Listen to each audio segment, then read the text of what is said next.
At babalikan na natin yung balita tungkol sa pagbabawal sa mga e-bikes sa major highways ng Metro Manila simula ngayong araw, January 2. And for details, we have News 5 correspondent Mon Gualvez. Tito Mon, Happy New Year! Marami na bang na-apprehend sa first day ng ban? Yes, Lord. Actually, ito sa likod ko, no? Ito. Dito ngayon ng LTO sa bahagi ng EDSA Ross Boulevard kung saan naninita sila ng mga e-trike at e-bike, no?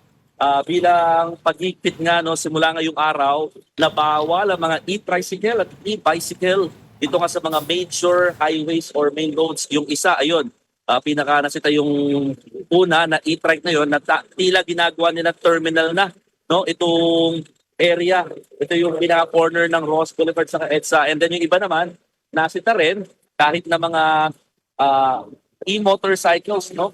Yung isa naman na mga e-bike technically, nasa bicycle lane naman sila dumadaan, pero wala kasi suot na helmet, wala ring proper suot na pang sapatos, no? Nakatsinelas lamang.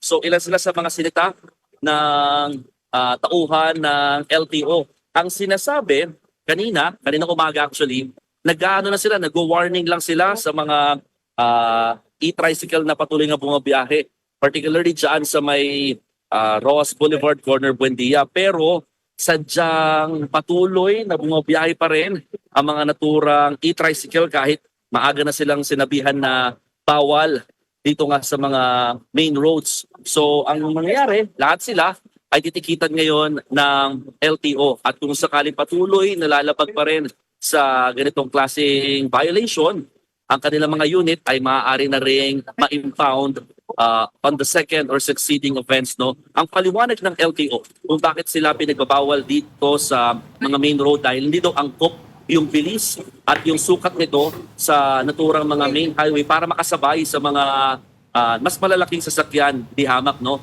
Isang larawan nga raw ang nag-viral nitong December lamang ng isang e-tricycle na bumabaybay sa EDSA, nag-counterflow pa at nasa gitna. At yun daw yung medyo delikado, actually hindi lang medyo, delikado, no, sa mga motorista. At the same time, karamihan daw sa mga ganitong klaseng unit ang minamaneho, kung walang lisensya ang nagdadrive, minsan daw, menor de edad pa.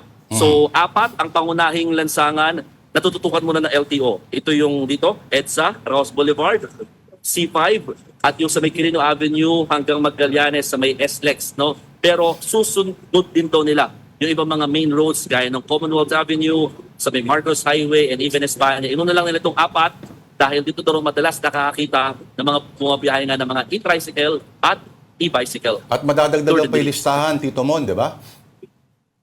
Yes. Oo. Mon, may tanong ako, dalawang magkasunod na tanong to.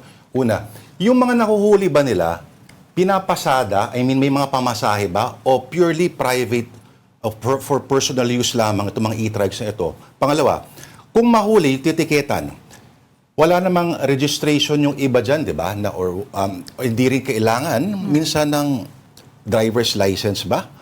Oo. Paano yun? Ano yung basehan nila sa pagtiket, halimbawa? So una, Lord, dalawa. Meron talaga namamasada ng mga e-tricycle. Talaga naniningil sila ng pamasahe dahil nga yung iba din ng mga nasita. Meron kasi parang ordinance for example, dito sa Pasay na allowed sila na bumiyahe itong mga e-tricycle na to. But then, sila ay pwede lamang sa mga inner or secondary roads. So bawal pa rin talaga sila sa mga major thoroughfares. Meron din naman na mga pang-privado talagang for example, isa nasita kanina sa barangay yun, no? At isa naman talagang personal lang nila at tumawid lang at nakitaan lamang. So, pinapabalik lang sila. Hindi naman sila tinikitan. Winarningan sila na talaga kanina na mag-use kayo or gumamit kayo rather ng secondary road at wag dito. Mas pinaprioritize sila tinikitan yung mga ginagawa talagang pamasada, itong mga e-tricycle. In terms naman kung paano sa mangyayari sa titikitan, talagang kanina tinanong natin kasi nga, merong isang nabisto, wala naman talaga siyang lisensya. So para sa yung ticket. So technically talagang they will give ticket daw. So may record na sa LT lumalabas parang reckless driving para doon sa mga may lisensya. No? So, isa yan sa mga kailangan pang tignan ng LTO. And even ASEC, Marcos Lacanilao, sinabi niya kanina sa isang interview na ang DOTR, ang LTO, LTFRB, DILG magkakaroon ng joint memorandum circular patungkol sa oobligahin na maiparehistro ang mga ganitong klase e-tricycle at e-bicycle para may record na sila. Pero yan ay mangyayari probably in the coming weeks or months now. Oh, medyo gray area pa siya, Oo no? nga eh. At marami tayong mga kababayan na sinasabi na sana kung pwede. Pero the fact na siya pa rin ay moving form of transportation, may ganong argumento rin na kailangan i-ano yan. Kasi lalo na kung may naniningil, kontrata yun Oo. between the passenger at may safety That's right. issue na yan. Oo. Mon, yung mga ano naman, yung may mga gustong lumusot, ano, kaisipin nila baka pag maaga wala pang maninita sa kanila. May balita din ba tungkol dun sa pagbabalik naman ng NCAP o yung no contact apprehension? Ang sabi ni Chairman Romando Artes regarding dyan sa NCAP na yan, hindi naman doon talaga nila tinigil. No? So, baka parang ang lumalabas daw, mas tututukan. Pero nilinaw niya sa atin kanina, nung tinanong natin kung ni-reinstate ba itong NCAP, no? Sabi niya matagal naman talaga na-reinstate mula no itinaas nga or nilift rather ng Supreme Court yung PRO tungkol dito. Denise. Mon, so, pwede, paano halimbawa pag yung e-bike, tumatawid lang, pero papunta naman talaga siya sa secondary road, just so happen, the intersection, halimbawa, ay major thoroughfare. Paano kaya yun? Allowed, Lord. Allowed siya. Basta mapaliwanag lang. O kasi nga, talaga may mga areas na wala kang choice kundi dadaanan mo yung pinaka major thoroughfare or main road bago ka makalusot sa secondary. Oo. Hindi mo rin kasi masisisi mga kababayan natin. Ang komportable kaya sakyan Oo. yan.